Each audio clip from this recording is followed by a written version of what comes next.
I am Dr. Ivy Lee, and I'm a practicing dermatologist based in Los Angeles, California. And I'm so excited to talk to you today about digital health policy in the United States. What's the pulse on our policy now, and what is the path forward?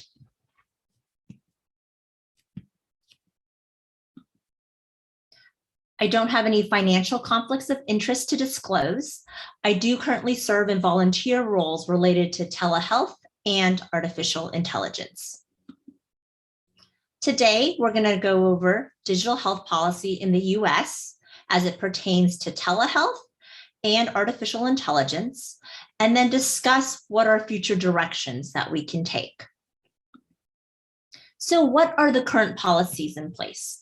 The current policies are really related to two core pieces of legislation, one based in 1996 called the Health Insurance Portability and Accountability Act, or otherwise known as HIPAA. And this created protections for personal health information and dictated kind of who could use that information and how. And then the 2009 HITECH Act, which stands for Health Information Technology for Economic and Clinical Health. And this was based in 2009. And as you can see, both of these policies are from quite a time ago, and definitely well before smartphones became ubiquitous and our way of not only banking, dating, purchasing groceries, and summoning cars. So not quite up to speed with where technology is in our daily lives. So what are the goals of regulatory policy in general? When it pertains to healthcare, it really is to promote health among individuals and populations, and also promote healthcare that is safe, equitable, effective, and efficient. And within the House of Medicine, specifically what we aim for is oftentimes referred to as the quintuple aim. And that refers to diversity, equity, and inclusion, improving the patient experience, decreasing cost, improving care team well-being and decreasing burnout, and addressing population health. So that's our North Star for regulatory policy. Recently, as it pertains to telehealth, what the pandemic has done is caused our telehealth policy to go sideways and a huge accelerated push upward and forward. And this was due to the fact that during the public health emergency, the floodgates were open. We expanded temporary coverage of telehealth and caused it to expand in terms of definitions of telehealth. We had waivers that were created within the Medicare system and then obviously set a precedent for private payers. And there were also exemptions in exercising enforcement of the HIPAA Act, where we allowed more flexibility in the different platforms that could be utilized for telehealth. So dammed gates were kind of open, and telehealth was allowed to kind of flourish without as many restrictions as it had in the past. So with this public health emergency of the COVID pandemic, telehealth policy really flexed and relaxed. And this is due to the CARES Act, the Medicare Section 1135 waiver, and the HIPAA enforcement discretion, where the enforcement of HIPAA was relaxed and it was at the enforcer's discretion. So what was relaxed? The modality and live interactive telehealth and audio only telehealth was promoted, and also in conjunction with payment parity, really pushed forth both of these modalities in terms of telehealth utilization. The type of platforms that were acceptable were relaxed as well, and that's because HIPAA was not enforced. The originating site was relaxed. Traditionally, originating sites for telehealth consultations were based in healthcare providers' offices, so federally qualified health clinics, rural health clinics. They had to usually be in either rural or underserved or both. And with these flexible public health emergency exemptions and waivers, really we allowed telehealth to reach patients in their homes, so they can initiate a telehealth consultation from the comfort and the convenience of their own home. And that was so important, not only in increasing access to healthcare, but also decreasing COVID transmission at a time where there was so much uncertainty in terms of how it was transmitted and who was most at risk. What was also relaxed was eligible providers. So in addition to physicians, additional providers and clinicians and physician extenders were also included in telehealth. Eligible patients not only included established patients, but also new patients, which was really exciting because oftentimes telehealth was only restricted to those patients who had already been seen in person first. And now it was allowed to be used by not only new, but also established patients. And then there was also the waiver of co-payments, which is obviously incredibly helpful when many people had suffered from job insecurity. And the payment parity of paying for live interactive and audio only telehealth at the same rate of in-person visits was a huge boon and a huge propellant to the adoption of telehealth during this time.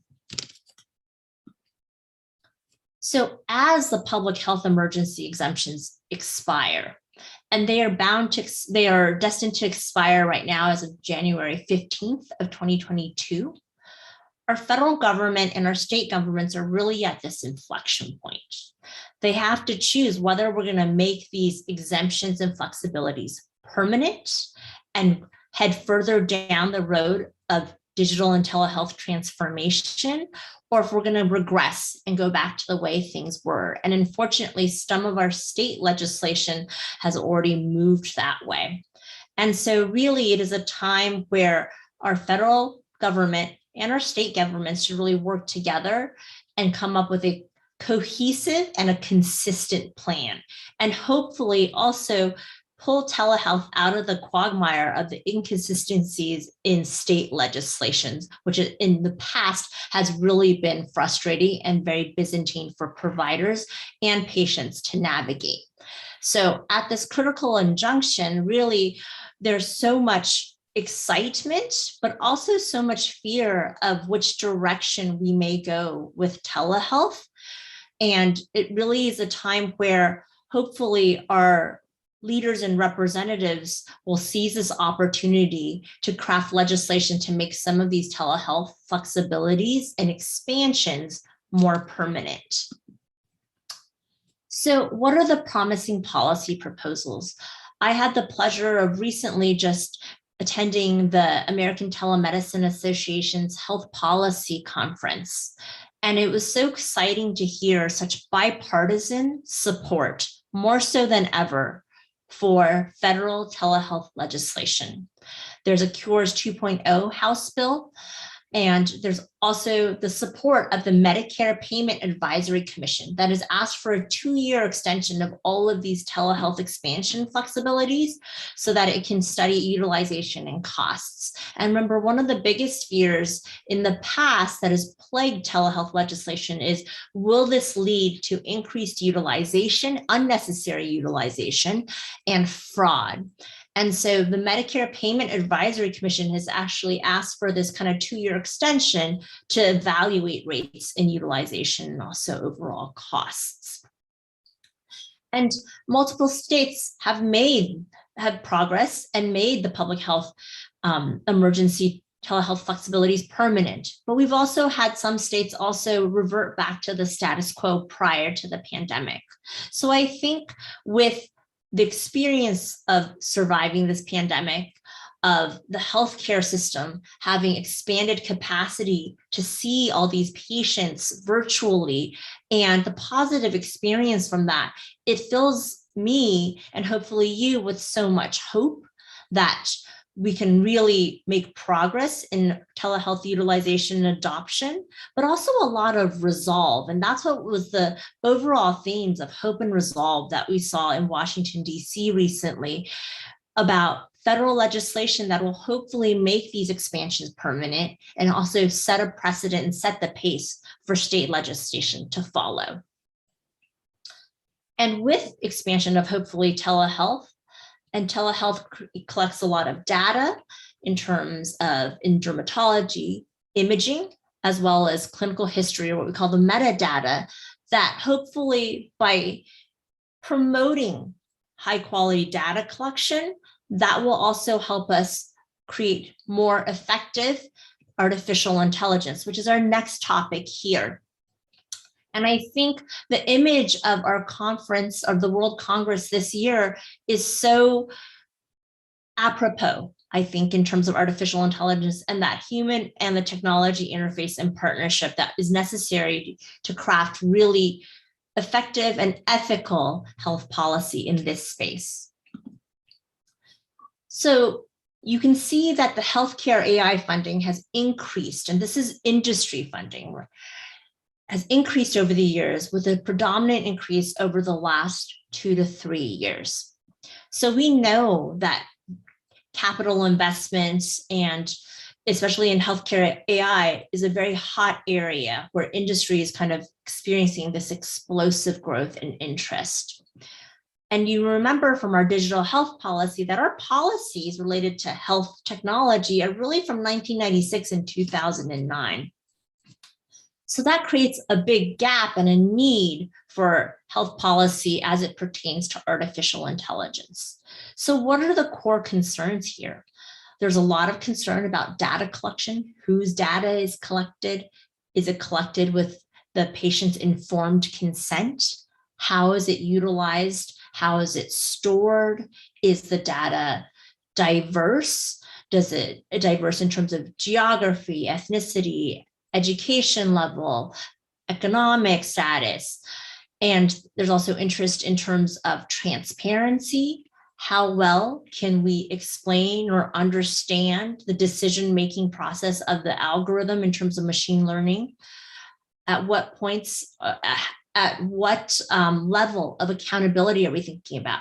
If the decision is incorrect or it needs to be improved, what do we need to address? Do we work with developers? Do we work with providers? Do we work with those in charge of the health, in terms of the health data? Do we work with patients? In terms of bias and inclusivity, that kind of harks back to the data collection usage, but also in terms of who are these models and algorithms designed for, what populations, who will it impact, where will it concentrate power, or where will it potentially marginalize people or populations?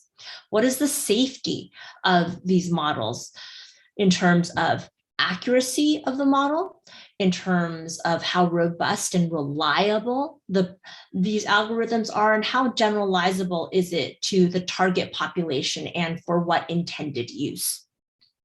Cybersecurity issues, there's a lot of concern, and that relates to data collection and data governance as well, in addition to whether these algorithms can be used for nefarious reasons, whether it can also be altered or drift into, have domain drifts where it does not reach its intended use or reach its intended population or harms the intended population.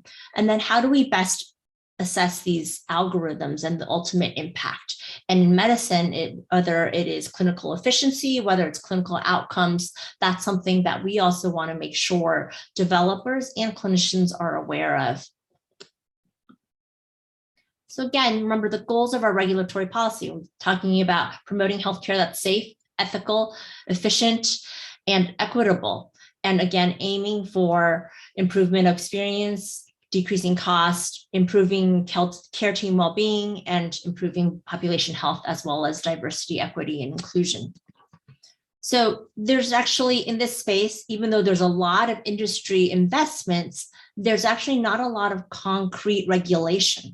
And so this gives us a huge opportunity for collaboration with the multiple stakeholders that are involved and our ability to collaborate and shape the policy at this point in time.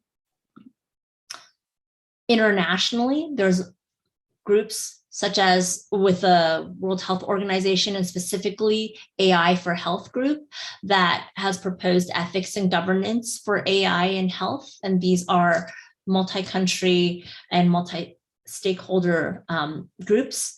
And what they've worked on is really create kind of ethical frameworks, guidelines, principles. Another example is the good machine learning practices that was created with the FDA, as well as the Canadian government and the NHS, talking about basically what are the different things you want to think about. And so these are suggested kind of guiding principles for machine learning development, talking about including multiple shareholders including multiple stakeholders throughout the design, the development, and the implementation of these machine learning algorithms, making sure that data sets are diverse and as free of bias as possible, and that the training data is similar in demographic and descriptions as the targeted patient population.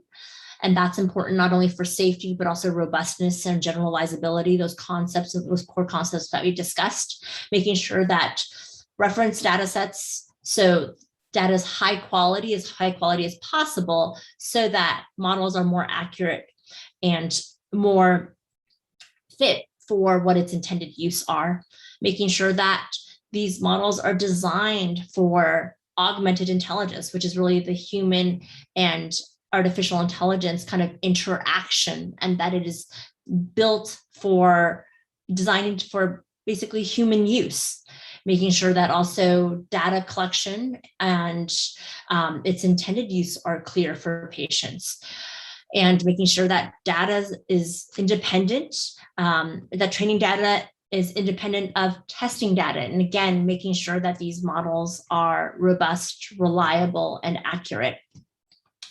The model design that's tailored to the available data and reflects intended use talks about fit for purpose. What is our intent with machine learning or artificial intelligence? Is it actually helping us complete the tasks that we set out to do? And then also making sure that whatever is designed actually works not only in the lab or in simulation, but also in the real world, and reassessing how well it works in the real world and how accurate it works in the target population or in the population it's actually used in. This is another resource from the New Zealand literature talking about different data concerns and the data concerns that they have looked into in terms of ethical guidelines and frameworks of what is the most kind of transparent data use that promotes patient autonomy, value, and then safety, and really thinking about the ethical uses and the ethical consent of patients whose data is what is the fuel for a lot of the artificial intelligence solutions. This is another resource from the International Medical Device Regulators Forum. This document's from 2015, so again, a little older, again, highlighting management principles of when you're talking about software as a medical device, what are these concepts that we need to think about in terms of integration, in terms of actual benefit, risk minimization, and in terms of either inaccurate results, biased design, and making sure that whatever software as a medical device is used is actually fit for its intended use or the purpose it was designed for. So thinking about those core concerns again, we talk about data collection and usage, and you can see where most of the concerns are about this data collection and data usage, since it's so prevalent and really is the fuel of our economy now. We have some wonderful examples to look towards, thinking about the EU's GDPR and also Singapore's personal data protection. In the US, we don't have any legislation that is as protective currently of our personal data, but I think we're moving in that direction. In terms of transparency, accountability of decision-making, again, these are you can see recurrent themes in a lot of these international resources.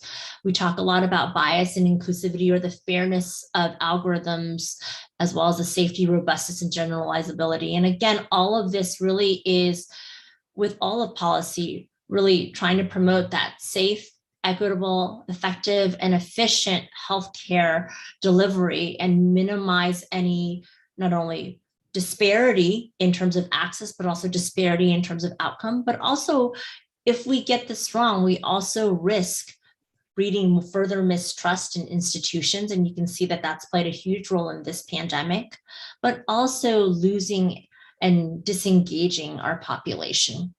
Another core concern is impact assessment. And in 2019, there was an Algorithmic Accountability Act that was proposed, that has not been proposed in this recent Congress, but there have been murmurs that it may be proposed later on in this legislative session.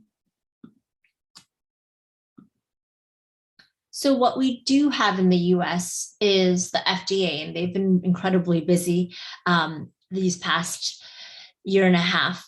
Now, in September 2020, they established this Digital Health Center of Excellence, which really is where AI, machine learning, and the regulation of those solutions is housed. In June of this year, the White House created a national AI resource task force to really outline research gaps and create work groups around those. And then 2021, in terms of proposed federal legislation, there have been some proposed federal legislation, nothing that's made it so far past committee level, but really legislation that discusses kind of personal data usage and protections in terms of data access and governance. So I think we're heading along the same trajectory as the EU and Singapore has in the past. We're just not there yet.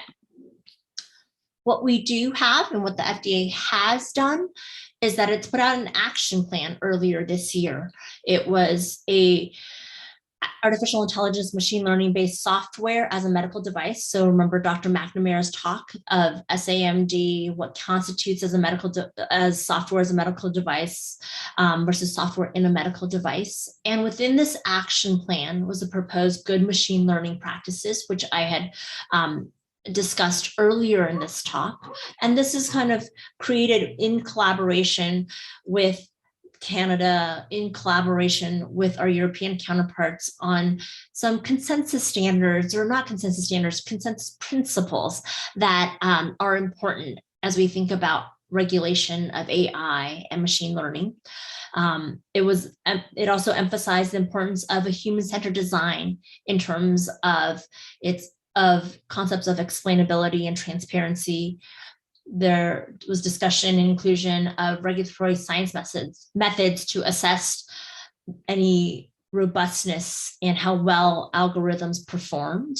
And remember, we do have those resources of the Spirit AI and the Consort AI guidelines that can also allow us to assess and review these AI machine learning papers as they come out. And then also an emphasis on real world performance. What thresholds and metrics should we be thinking about based on the clinical applications and the potential risks of these solutions as well.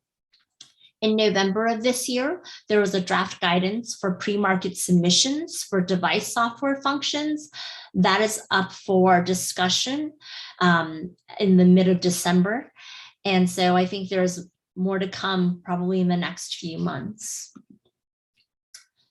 This reviews the good machine learning practices that the FDA has put forth. This just reviews the total product life cycle of an algorithm and looking at the whole pathway, the whole life cycle of product development or an algorithm, from the data selection point to the model training and tuning, the need for then further clinical validation, in addition to then expansion or the deployment and the review of model performance before real world performance. So it shows how complex and all the different areas where we need to think about how we should regulate, how we should assess how this is designed and developed and then deployed in terms of clinical practice,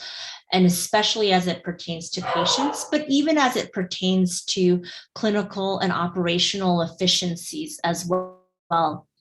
And again, thinking about those core concerns of data, where data plays such a role, not only in the initial design and the initial input of these models, but how we use it to fine tune this model for its intended use, for its intended population, and also to then look at the quality of the output data, right? What we're actually using this model for to either make predictions, prognoses, treatment recommendations. Thinking about the transparency aspect. What does transparency mean? Thinking about how decisions are made, where they made, at what point, where things can go wrong that may affect the robustness and the generalizability and the safety of these models.